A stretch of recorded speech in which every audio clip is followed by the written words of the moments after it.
Hello all, my name is John Bryce and welcome to the implementation of radon gas legislation during real estate transactions in Northwest Indiana. Just as with my last presentation, I'd like to mention I'm currently deployed and as such finding a quiet space to record this presentation has been challenging, so bear with me if there is any unexpected background noise. Quick summary in case you have not seen the first presentation in this series. Radon is a colorless, odorless, and tasteless radioactive gas that is a byproduct of the decay of uranium, which occurs naturally in our soil. Chronic exposure to radon is the second leading cause of lung cancer in non-smoking Americans, and as such, radon exposure in the home becomes problematic when it is not mitigated.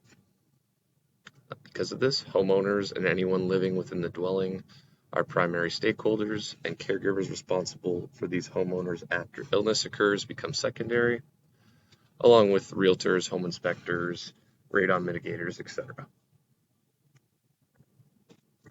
So, currently, there is no federal, state, or local law mandating radon measurement in homes during real estate transactions.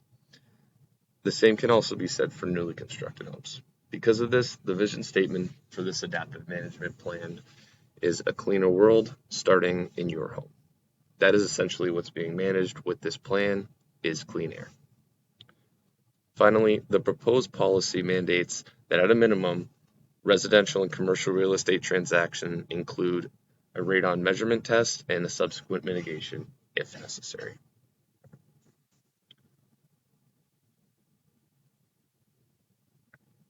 So the primary means of managing clean air in this plan is via legislation. It's a very direct approach, which is suitable given the carcinogenic nature of radon exposure. With lung cancer rates being as high as they are, making this proposition law is suitable, and given that there is relatively little that can be done once cancer is found, this is one of the most direct methods of achieving our goal. However, as most of us know, Plan A doesn't always succeed, and creating laws takes time. As such, the secondary means of mitigating radon exposure in this plan is via awareness and education. Now, by no means is it a scare tactic. However, awareness allows homebuyers and homeowners to educate themselves regarding this potential hazard.